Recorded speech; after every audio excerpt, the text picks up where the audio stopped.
Our healing systems are powerful, and we can use them to guide us or destroy us.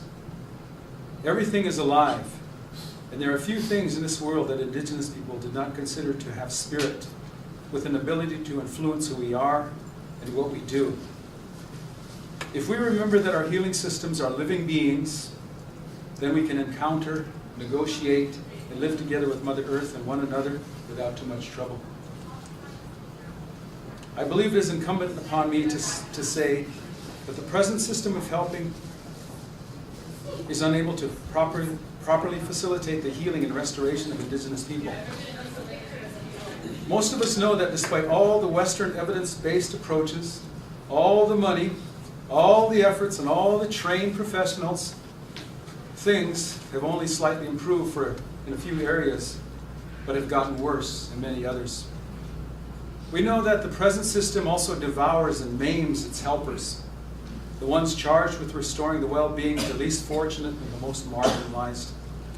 Not long ago, while I was attending and speaking at a conference in Northern California that was assembled to address the issues of trauma and addiction, I was able to listen to one of the speakers, a Dr. Charles Garfield, who is an authority on the wounded healer. As he described the wounding of the healer due to the constraints of the system, it sounded eerily like the processes of colonization and subjugation. And guess what? He wasn't talking about Indigenous folks.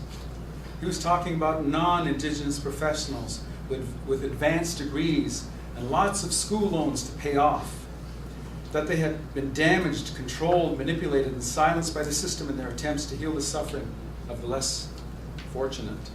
In so many words, he said the system does not allow you enough time to eat or pee. There was no time for creativity or mindful approaches that are outside the evidence-based paradigm.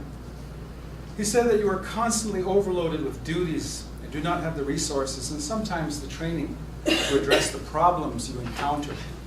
In so many words, he said the system of the wounded and the wounded healer colonizes you. It takes hold of you and manipulates your mind into believing it works.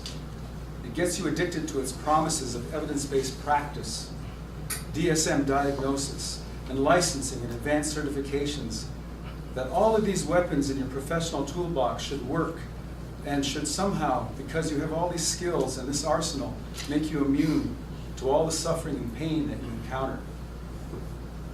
And then, like the coyote trickster it is, the system proceeds to overload you with volumes and volumes of wounded patients until you are burned out, sick, ill, traumatized, medicated, overweight, underweight, spiritually abandoned, and deeply wounded yourself.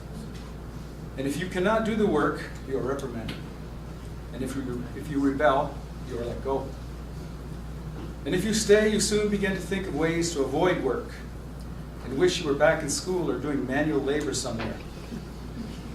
And when conditions at work become unbearable, many are forced to adopt the Homer Simpson approach to work. Quote, if you don't like your job, you don't strike. You just go in every day and do it really half-assed. But still you march on. And listening to Dr. Garfield, I was reminded that we work in a very sick system.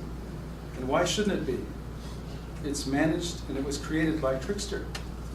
In other words, coyote practices social work. Why would anyone in their right minds want to work in such a place or support such a system? Well, I submit that we are not in our right minds.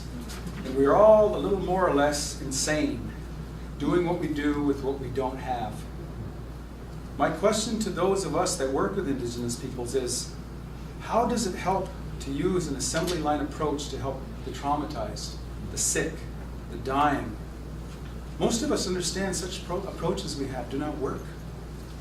Shouldn't we encourage folks to go home where they are loved and they can be with their tribe, their clan, their village, and they can re-engage or jumpstart their people's traditional healing remedies so that they can heal with dignity?